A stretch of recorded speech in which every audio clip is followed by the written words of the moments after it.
Assalamualaikum warahmatullahi wabarakatuh. Bagaimana kabarnya semuanya? Semoga selalu dalam keadaan sehat walafiat. Oh iya, pada pembahasan kali ini kita akan membahas tentang salah satu tokoh terkemuka di Indonesia, yaitu dalam penyebaran Islam di Indonesia ya. Nah ini dia, kita akan acak terlebih dahulu. Oke. Nah kita akan membahas tentang tokoh yang sangat fenomenal, yaitu Sunan Muria. Nah ini dia. Nah dalam pembahasan kali ini kita akan membahas beberapa tujuan dari pembelajarannya. Yang pertama, kita ingin mengetahui dari biografi Sunan Muria. Yang kedua, kita ingin mengetahui nilai positif dari dakwah Sunan Muria di Nusantara. Dan yang ketiga, setelah mengetahui nilai positif dari dakwah Sunan Muria, kita bisa mengamalkan nilai positif dari dakwah Sunan Muria di Nusantara. Oke. Kita akan lanjut saja ke pembahasannya, yaitu kita lihat saja. Nah ini dia pembahasannya. Nah dalam pembahasan Sunan Muria ini ada beberapa poin yang akan kita bahas. Yang pertama tentunya yaitu biografi, dan yang kedua yaitu cara dakwah beliau dalam menyebarkan agama Islam di Nusantara. Oke, kita langsung saja ke biografi Sunan Muria. Nih biografinya ya. Nama beliau yaitu Raden Umar Said. Ayah Sunan Muria yaitu Sunan Kalijaga atau Raden Syahid atau Raden Said. Ibunya bernama Dewi Sarah binti Maulana Ishaq. Beliau merupakan adik kandung dari Sunan Giri. Sunan Muria wafat pada abad ke-16. Sedangkan makamnya, beliau dimakamkan di puncak Gunung Muria.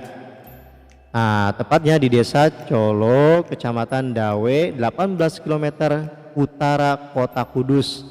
Berada di Masjid Sunan Muria, Jawa Tengah. Oke, langsung ke cara dakwah Sunan Muria.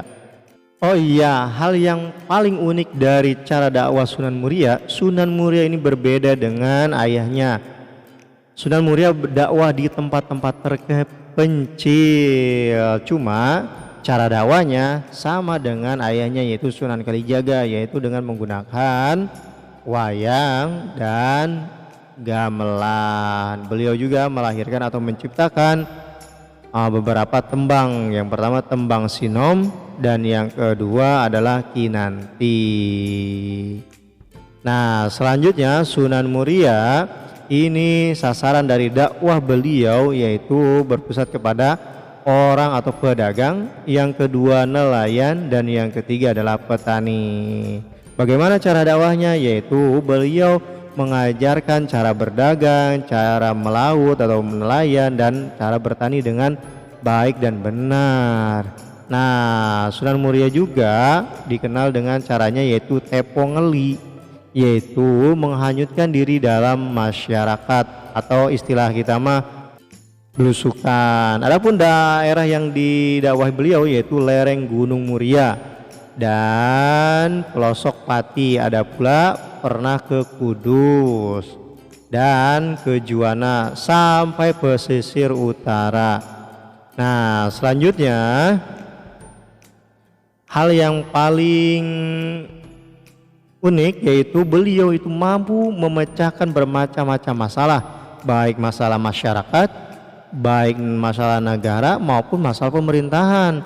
Dan beliau juga diangkat sebagai penengah konflik internal di Kesultanan Demak pada tahun 1518 sampai 1530. Nah sedangkan Muria sendiri asal terkenalnya yaitu karena beliau dimakamkan di Gunung Muria atau puncak Gunung Muria. Nah oke, kita lanjut ke kesimpulan karena segitu aja ya pembahasannya. Kita simpulkan. Dalam kesimpulan ini kita akan membahas atau ada beberapa poin. Yang pertama dari biografi, dan yang kedua dari cara berdakwah Sunan Muria. Nah dari biografi sendiri, nama beliau yaitu Raden Umar Said. Ayahnya bernama Sunan Kalijaga atau Raden Syahid. Ibunya bernama Dewi Sarah binti Maulana Ishaq. Beliau wafat pada abad ke-16 dan dimakamkan di puncak Gunung Muria. Selanjutnya dakwah beliau ini sama dengan ayahnya yaitu Sunan Kalijaga, yaitu dengan menggunakan wayang dan gamelan. Nah, itu saja ya yang bisa kita bahas pada kesempatan kali ini. Pembahasan kali ini sesuai dengan KMA 183 dari buku Toha Putra 2016. Nah, itulah pembahasan dari Sunan Muria. Insya Allah bisa ditangkap ya. Nah, alhamdulillah pada kesempatan ini kita sudah membahas tentang Sunan Muria. Dalam pembahasan ini mudah-mudahan kita bisa mengambil nilai positif dari beliau dan bisa mengamalkan dalam kehidupan sehari. Wassalamualaikum warahmatullahi wabarakatuh.